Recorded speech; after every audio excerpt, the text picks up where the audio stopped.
Podcast. What is up? This is the second, maybe 1.5 Magic Podcast. I don't think the other Magic I think it's up for like a day and then it stopped, but this is the second-ish Magic Podcast with special guest. Okay, Zach Havis. You're supposed to like jump in and be like, "Oh, okay, I'm Zach Havis, winner of the Zach Havis." Very underwhelming. The winner of our second game day, which is pretty cool. Yes, General Manager, Lord of Four Horsemen, Dave Lubin. So this is the Magic Podcast where we elaborate a little bit more about the different Magic things, talk a little bit more in depth about them. You know, all that cool stuff. Go over what cards you should sell, what cards you should buy, what you should do for the events coming up, what decks you should play. Just all the cool stuff that we can't elaborate on during the actual Four Horsemen podcast. Yeah. Unless we want it to be 3 hours long. So, what, we get started with F&M probably then? Like, yeah, okay, so Kazu winning it all with... once again, showing the strength of his 4-color Jank. There you go. Actually, that's what we'll call it down in the description. It'll actually be Kazu's 4-color Jank. It's a Primeval Titan deck, right? It's it was a Wolf Run deck. It's a non-blue Primeval Titan deck, basically, right? It runs Lingering Souls and Elesh Norn, Primeval Titan, obviously, Kessig Wolf Run. Just a lot of bombs, and just tries to attrition the opponent. It's actually almost more miracle than anything else. I mean, you've got all the Terminuses, all the Bonfires in there. I mean, I think it really shows the power of just like Primeval Titan. Because, like, honestly, like, every game I've really watched Kazu play in the games I've played against him, it actually just plays out like a regular Wolf Run deck. Like, he kills you with Wolf Run, he kills you with... I actually disagree. I played this with him a lot. I actually think that it's more a testament to his play skill, just because he looks at the board state when he makes that first Rampant Growth, and always fetches the perfect land. He's like, all right, well, I need a Terminus right now, and always grabs the plains, or... oh, I don't have a red source, grabs the red for the Bonfire. I mean, he just plans it out really well, grabs his black for his Unburial Rites or his Vault of the Archangel. I mean, he plays it really well. I have a separate take on it, and I will say that from the third point of view that I think it shows not so much necessarily Kazu's skill, which is considerable in this environment. He really is a fantastic player, but really his intimacy with the deck itself. Yeah, he's very, very familiar with what the deck requires at any given point in time, regardless of what the opponent's doing, and sometimes in response to what the opponent's doing. Which is something I really want to... He keeps hands I don't even recognize as keepable hands, but play out just like he intends them to play out. Yeah, it's like a blowout almost. Yeah, it's like he almost scripts the plays of his deck from very opening hand to when he wins with a Kessig Wolf Run or whatever in-game spell he's wanting to win with. I was actually really impressed with the Lingering Souls in that deck. I feel like it's a stall deck, a control deck almost, more than a ramp deck, and he uses those souls. Well, it gives him considerable game against Delver decks for one. Yeah. I mean, there are only a few Delver players around here, but I know that Lingering Souls is a pretty good weapon against Delver. Especially if he can naturally hit that Vault. I mean, it slows down tons of decks. That's great. Yeah. Which is something like I want to talk about like on a different podcast, but like I feel like a lot of players, especially down here, they'll just go on the internet, they'll pick out whatever deck they see top. They'll say like, oh, this deck topped, I'll go play that deck. And like the cool thing about Kazu's deck is he knows what his sideboard plan is. He knows what the cards in his matchup exactly, are. and it's pure heart. He's built the whole deck from front to back. Which is super important in Magic. Yeah. Like you need to understand what every card in your deck is there for. Right, which is really most important. I mean, building a deck is one way to do that, gain intimacy. Another way is just to play a deck over and over again and just know what kind of cards, what kind of tactics the deck requires to win and make its own cards valuable and going in the direction of winning the game, and what kind of cards to expect in a certain metagame, which goes back to your point, Dusty. A lot of people just go copy paste, play this deck without kind of responding to the environment that you're bringing that deck into. Well, exactly. Right. Whereas Kazu has built the deck within this environment, and he has both responded to all the cards he expects to be disrupting his strategy, and he knows that deck inside and out. And that's one advantage he has over a lot of the players here. He just knows his deck and knows what the metagame is, whereas a lot of people just don't even know their deck that well and don't even acknowledge the metagame. So, like copy and pasting the main board is already kind of sketchy, but doing that with the sideboard is like super sketchy. Especially if you don't know your side. If you have a 15-card sideboard singletons, I mean, you don't know what to bring in. You're toast. Is that better though than going cold with the deck and not even knowing like what cards you would replace the sideboard with to take out? Because you have to acknowledge a 75 card list when examining a deck rather than just a 60-card main deck, and then having the sideboard be kind of an afterthought. You really have to recognize what you're boarding in and boarding out and how that's affecting a matchup. Definitely. So, like, taking a 75-card list like cold, I would argue is probably slightly better if you're not going to test it at all, just go completely cold with the deck, than trying to go a 60-card deck list, maybe alternating 1 or 2 cards, and then just building a sideboard with only the metagame in mind, instead of acknowledging that your deck needs to maintain its own purpose and kind of swapping in and out. Sure. So, I mean, I think it's wrong either way, but because you have to do one or the other, yeah. I mean, it's demonstrated by the players here that, I mean, you consistently see the players top 8ing, at least in this FNM. It's a lot of times the same players. They're really doing a lot better than the people who are just doing what you're doing. I mean, I wouldn't say there's a whole lot of people doing what you're saying, just copy pasting and bringing the deck, sideboard and all, straight into this. But those people that do that consistently just don't do as well. No, definitely not. So, Yeah. Well, I If think you don't put the time into it. The perfect it's gonna example show. would be I play tested with Phil for like our deck building adventures on Waste Meter, and he was playing the Niapod. I think it was Niapod. Yeah, it was Niapod, and he played Geist out, attacked me, and then he potted out one of his guys, and he went to search for another Geist. Well, the deck only actually ran one Geist.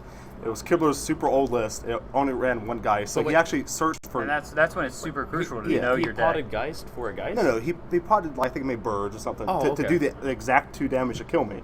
But he was like, he was looking through the deck, and he was like, "Oh crap!" And it's like, well, I mean, so it's definitely very important that you know both your sides. So speaking of people who know their deck list in and out and aren't afraid to try new decks, the winner on Saturday, John Tata, extremely skilled player. He brought a deck to Friday Night Magic, which no one here had seen yet. It was the Genesis Wave Elf deck. And then he brought it Saturday and won with it against the same pool of players. Kazu was in it. Top 4 on Friday? And then, top 4 on Friday. And then winner on Saturday. And unfortunately, he was indisposed on Sunday, so he wasn't able to compete. Well, like Hava said during our other podcast too, like I think it's really testament of like old man Tata's skill, of just like he's been playing Magic since since 1901, something like that. So like whatever. And I'm about 60. When he had to play with like actual like rocks. Magic. He was actually using actual magic. Yeah, he was actually using. Yeah, Merlin taught him how to play. But it is like like elves. I think it's a kind of sketchy deck for the current meta. Like, there's actually matchups that I think you can go against. Like, a lot of Delver decks starting to run 4-gut shots, which is horrible for the elves deck. Yes, it is. Yeah. Yes, If you start seeing Wolf Run starting to get like a little bit of an increase, and they start running more like board wipes, like whip flares and stuff, like those cards are going to be obviously very difficult for elves. But which actually goes back to your original point. The person who won the recent SCG tournament with elves, I think it was 2 weeks ago now, actually took an elf deck into a metagame he expected that to be a great call, and ended up working out for him splendidly. But I mean, just taking that from that week where elves was a non-existent player, Wolf Run on the downswing and Delver decks not really universally adopting 4-gut shots, moving into the next week, bringing that to a tournament where that is the metagame, and those decks are present. Definitely would be a terrible call, but this wasn't that FNM. FNM was a replication of that SCG, where there were no Delver decks. Yeah, it was. There were no real Primeval Titan decks except for Kazu, and Tad was able to exploit that metagame. Which, I mean, obviously, I don't know why Tad decided to play elves, but I have a feeling that he probably won't play it next week. I doubt it. He's a combo player. He actually loves his deck. You think he will play it? I think he will. Well, maybe not next week. I think he'll put it away maybe and then bring it back. But the only constant Tata I found is a man of inconsistency in deck choice. True, this is the guy who played Battle Blitz. You never know. I feel like if we swung by his house, was like, Tata, let's go to Grand Prix or something. I don't think he'd pick elves to go. Like, you know what I mean? Definitely not. We're not talking about a Grand Prix. He wouldn't. Oh yeah, no. He would. I don't think he's going to take this deck seriously anymore. It's something that definitely caught people by surprise. It's definitely. I think he does very well doing that too. It's like I watched him play his first round, and it was insane. Like he was just like he's playing against somebody, I forget who he was playing against, but he dropped like Craterhoof Behemoth. He had like 8 or 6 guys out or something like that, and he attacked. And the guy actually started to do blockers and stuff until Tata informed him he was taking like 78 damage. It's like the deck does actually explode. It does. Turn 3 or 4. And it's not like Craterhoof Behemoth's like a card that you're used to seeing. Like, you know what I mean? Yeah, someone goes, "Oh, Green Sun Freight," you're like, Vorna clicks? What are you going for here? It's like Craterhoof Behemoth. Oh, I lose then. Good game. That's good. So and then Sunday you won. Some new one, didn't he? Who was it? Some that was me. Oh, that's right. Yeah. Demonstrating the power of luck and cruising by. Yeah. So what did you play? What deck was your choice on Sunday? My deck of choice was Delver, actually. I chose to play effectively essentially mono blue Delver. It was splashing a little bit of black for 3 go for the throats in the sideboard, but otherwise mono blue. 17 lands. 17 lands. 4 of which were Inkmoth Nexus. Tempered Steel, eat your heart out. Yes. Did you actually did play against the Tempered Steel deck at one point? I did. Obviously, in your the top 8 matchups. In the very first round of top 8, I played. I would expect. I wasn't expecting to advance beyond that round, but I think it really comes down to just the Tempered Steel deck being not quite as consistent as my deck, in that it's much more reliant on its opening hand to play out well, as opposed to Delver, which can keep. I'll say a mediocre hand and then just kind of fix it with all the cantrips that are involved. I mean, it runs 12 cantrips, whereas Tempered Steel runs close to 0. I mean, it runs 4 Origin Spellbomb. It's kind of 14 cantrips. 2 Twisted Images. Oh, I was running 2 Twisted Images in my deck that day. Which is like, I remember something me and you were talking about trying out. Like, I mean, it's really cool. Like, I ran it the first game day. I played my deck too, and it's like, I mean, when you kill birds with it, it's like awesome. It's just the best feeling in the world. Like, I get to kill that. Given a game day, I thought I'd just go ahead and have a little bit of fun and try that out and see what happened. And I only cast it twice, and it was to kill birds of paradise both times, so it was pretty fun. Yeah, it's really, I mean, it's actually gut wrenching. It's definitely something that I think that we can agree on that you should probably change with the deck. Yeah. It was definitely the least performing card in the deck. Not even close. What would you replace it with? I'll just go back to Mental Missteps. Back to Mental Missteps? Yeah. I think it's a good for elf decks, your hidden zombies. You actually don't need that much help against elves. I do run a complement of 4 gut shots, but Mental Misstep. But Mental Misstep's kind of like the 5th and 6th gut shot. Though, yeah, right? it sort of is. And just Mental Misstep in general is pretty good because I was so reliant on Pike and a lot of times Inkmoth Nexus. Those are really probably the 2 most essential cards in the deck, aside from the whole cantrip package, the 4 Gitaxian Probes, 4 Thought Scours, 4 Ponders that these Delver decks like to run. Aside from that package, it was the 4 Inkmoth Nexus and 4 Insurance Pikes that are the most important.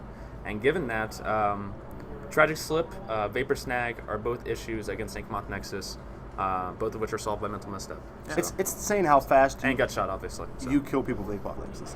Like literally, like I watched you play a game. It was like a couple weeks ago with the same deck, and like literally like. You were going to die like next turn, and you're just like, enemy Inkmoth Nexus equipped with Pike, hit you for like 15 poison. And they're just like, Thought Scour, wait, I died? And you're like, yeah, you died. That's one of the things I really like about the deck is you can, given an almost untenable board position, you can come back with just 1 or 2 cards. There was one game I was playing that was, I just had an Invisible Stalker out, and I have maybe 5 mana, and I'm able to chain a couple Gitaxian Probes into a Thought Scour, into a Mutagenic Growth, and then play Pike equipped with the Invisible Stalker attack and play Mutagenic Growth to kill him for like about 19 damage, I think it was. That's just actually after insane. he had stopped at 8 poison, he had finally dealt with the Inkmoth Nexus. I was able to just turn around and kill him with damage. So like in the top 8, what was the hardest deck you played against? The hardest deck I played against in top 8, I would say the most frightening deck was Tempered Steel, despite the fact they weren't very eventful games. Every turn I was pretty scared that I was going to be destroyed. But because enchantments are a hard thing for Dover to deal with, for sure. Speaking of things that he was terrified of, surprisingly, I think the toughest matchup was actually the finals matchup against a blue-green self-mill deck with Splinter Frights and Ghoul Trees. I'm going to stop you for a second. I watched a lot of your matches that day. Your most terrifying match was that Angel.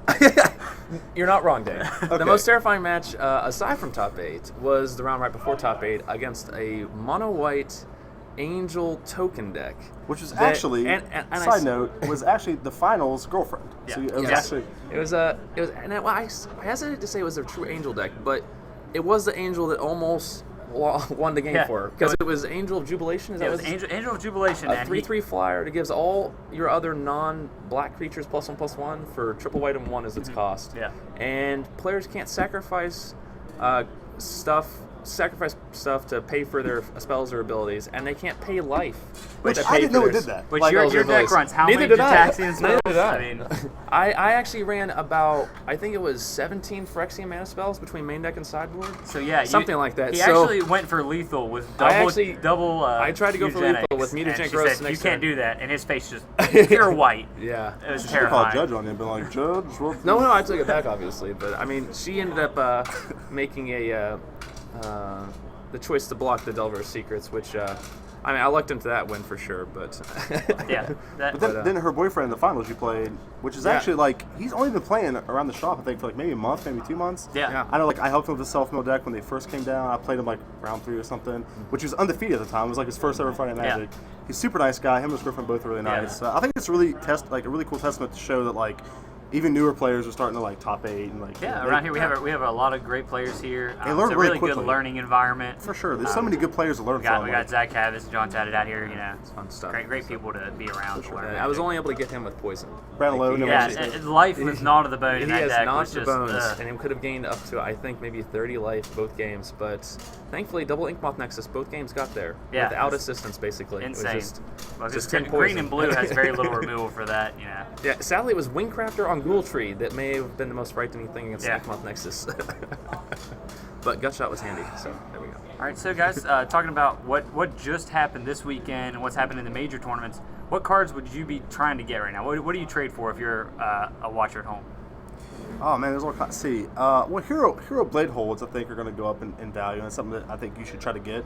We Definitely, saw, because they're on the low down. They're right now. You can pick them up pretty cheap. Yeah, they're pretty inexpensive right now, and I think they might start going up a little bit. I know Josh chose and his Delver list started to run the main board, which He's running 3. Yeah, we've already main boards, started to see like some Delvers switch back to those. Yeah, like a last hurrah of some Scars Yeah. cards. They're pretty cheap to pick up at this moment. I think For sure. that's probably that might be a good call. If you see Wolf Run going up in popularity, obviously the best card that Delver has to beat Wolf Runs like is Hero Blade Hold. It's just like a For really toughness. Cool, yeah, Pretty it's hard for them to kill it, and it's very easy to kill them with it. You know? Right. I mean, it swings for what, 7 damage on its own. Yeah, we talked about on the 4 right up toughness. here too. Well, like I was talking on the phone, like you can do how much damage? It's like turn 4. It's like I mean, if you go 17 turn damage. 3 guys, turn 4 Hero Blade Hold, you can attack for 15 just off that. which is like ridiculous. Yeah. I mean, Even granted, with that's the Prime Time ideal in play, situation, yeah. but I mean, if you get that to go off, And obviously with that's almost a Ponders free on the win. cantrips, like the ideal situation for Delver happens more than you would think. You know what I mean? Like, definitely. It has a few different sequences that can turn into the ideal situation, if you will. Yeah, sure. So like, I like Hero for sure. Like, I mean, I'm trying to think of anything else that's like kind of low right now that you can maybe get. I think Pike wouldn't be a bad pickup if you don't have them yet. Wow, I mean, Pike's always been pretty inexpensive, and it's a really great card. I think Definitely. it closes matches in a hurry, and it can turn. It's almost like what everyone's doing with Quirion Dryad. Pike does, but at any point. Whereas Quirion Dryad, you need to play first. Pike, you just And play at protected any. and protected from Vapor Snag as well. Right. Too. Well, that's not the worst thing. I mean, if that's your issue, then I mean that's not the worst issue. But I mean, Pike being a non-creature is obviously easier built-in protection. Definitely. And I mean, I mean, I don't know. it's pretty good. I mean, you just play the spell. It's almost like a storm spell. Yeah. Like Quirion Dryad's a storm spell you play before the spells you play, and Maroon Terror's Pike's a storm spell you play after the effect. So what cards would you guys be looking to get rid of? If you had a nice collection and you're trying to get rid of some stuff, what would you trade off right now? Well, so we talked a little bit before the show too. Both Planeswalkers right now, both M13. Johnny and Liliana Johnny from and They seem a little bit M13. high. They seem a little bit high. Planeswalkers are always high when they come out, so if you can find Yeah. someone who'll trade you for their full value right now, definitely. For sure, definitely I get mean, rid of them. like- because I really think that you'll probably be able to pick them up later at a reduced price. Yeah. Definitely, I think Liliana may be overvalued right now. I think Johnny may see play later in some decks. Yeah, I His mean, double white hurts him a bit. They both but have potential. I've never been a fan of Liliana. I know never been a fan. It sounds like it's been out forever, but I mean it's never been impressive to me. Ajani looks a little bit better.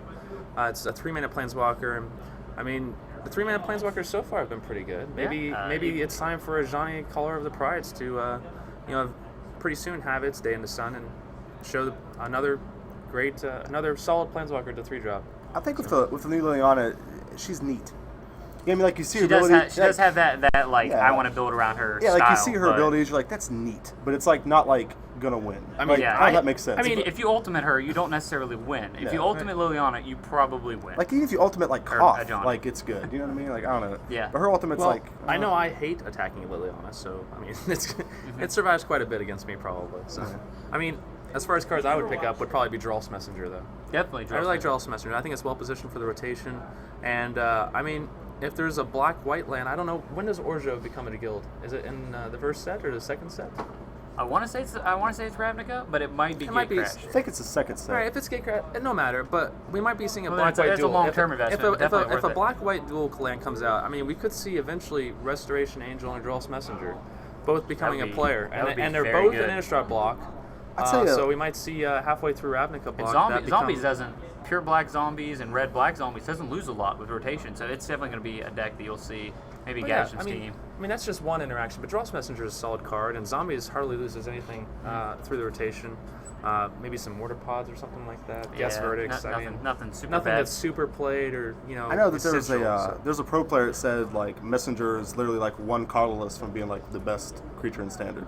Like, if he was 2 black or 1 colorless, it's like he's insane. Like, I mean, he's very good regardless. So I think it's a good call for Drolf's Messengers. I think he's pretty solid, and he's not really that expensive. No, definitely. We saw Dylan Wiley do a great job in the P2Q with Zombies. Can't say enough about that kid. He just plays crazy nowadays. I mean, Zombies right now is good, and actually, like you said, doesn't really lose that much when it's rotation. Really, what is it? I mean, like maybe Mortar Pods? Like, not that much. Yeah, not that much at all. All right, so we've all seen the list that came out this weekend. You had a lot of Blue-White Delver, the Blue Wolf Run, decks that were played here.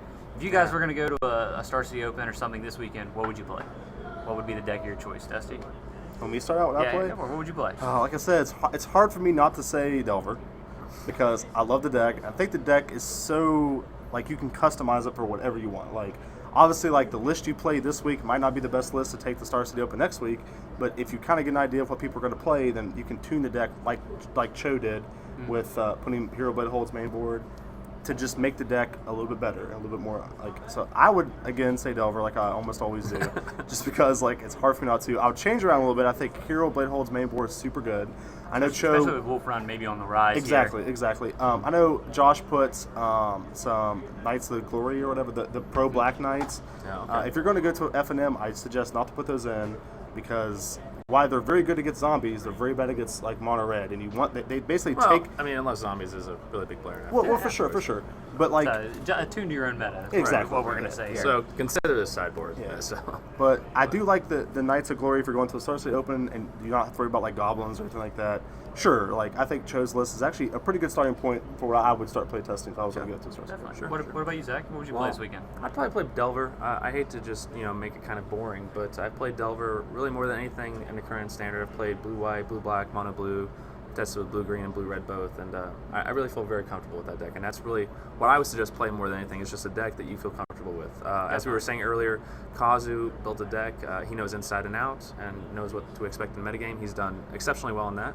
Tada is able to, he actually looks at a deck, builds it, runs through it, so he knows, he gains some familiarity with it, and just his skill as a player has, been a benefit to him. But he does test the deck before playing it. And I think that being familiar with your deck is the most important thing, more than anything. Even more important than metagame considerations is just familiarity with the deck, so you know what your deck is capable of. Because in the end, it's the person who ends up with more mistakes that often loses. I agree with that. You have natural edges in certain matchups, but the person with more mistakes loses a lot more of the time than others. And if you make fewer mistakes, if you just wait for your opponent to make the mistake with his own deck, then that can really reward you. Even in a bad matchup, you can turn defeat into victory. But I like Delver. So what would you if it were me, I'm not going to pick Delver. You guys both pick Delver. Pick Timbersteel. I like Timbersteel. We obviously know Delver's a big metagame. I think that considering that, I would maybe take a look at the Blue Wolf Run list. I mean, he beat 3 other blue-white Delvers to win that tournament. I think it's. I don't know if it's a if it shows how good a player he is and how familiar with his deck is, or just maybe he does have a really good matchup against Delver. Maybe he knows what to bring in, and maybe that blue ponder setup is really helping him a lot. Maybe. For sure. I mean, I think an honorable mention for me for sure is, I'm surprised, the reason I didn't say it, I thought you would say it, is Mono Green. I think is actually pretty good right now. Beats Delver, and it's actually fast enough to beat Wolf Run too. Right. If we can just get rid of Elves, then Mono Green will be fine. Sure, yeah. But as long as Elves is out there, Mono Green just loses that matchup every time. Yeah. And I'm not really sure if is there any, like, really sideboard tech that you could bring in to be that great against Elves? Elder Scareworm. That's about it. Sideboard Splash tag of the Black for week. Massacre Worm?